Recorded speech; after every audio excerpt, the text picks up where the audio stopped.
Aujourd'hui, nous fêtons la Trinité.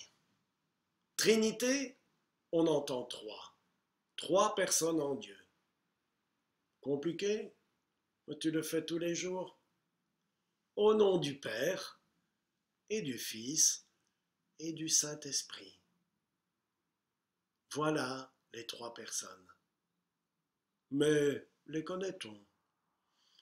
Le Père, personne ne l'a jamais vu, il ne s'est jamais montré.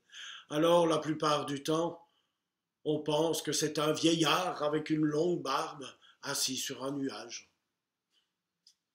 Amusant. Jésus, il a marché en Galilée. Là, il y a eu des témoins.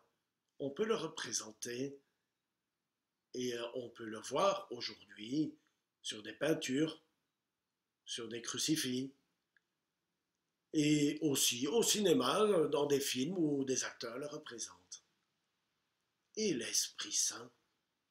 Et l'Esprit Saint, souvent il est représenté par une colombe. Parce que dans l'Évangile, il est mis au baptême de Jésus et le souffle comme une colombe est descendu en lui. Alors, l'Esprit Saint, à la Pentecôte, on le représente, les langues de feu. Rappelle-toi, tous les disciples avaient une langue de feu à la Pentecôte. Recevez l'Esprit Saint.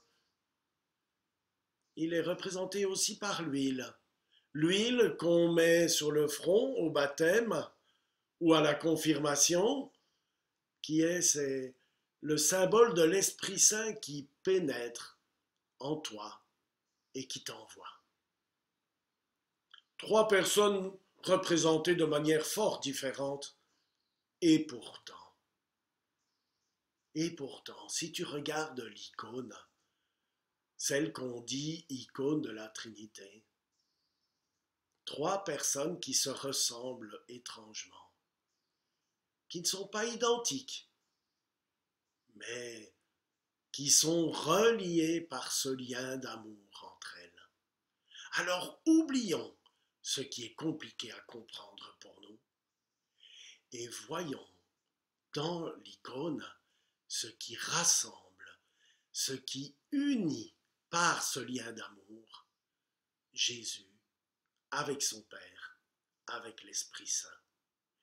Et recevons en nous ces trois personnes pour qu'elles puissent nous faire vivre de ce lien d'amour avec tous nos frères. Bonne fête de la Trinité.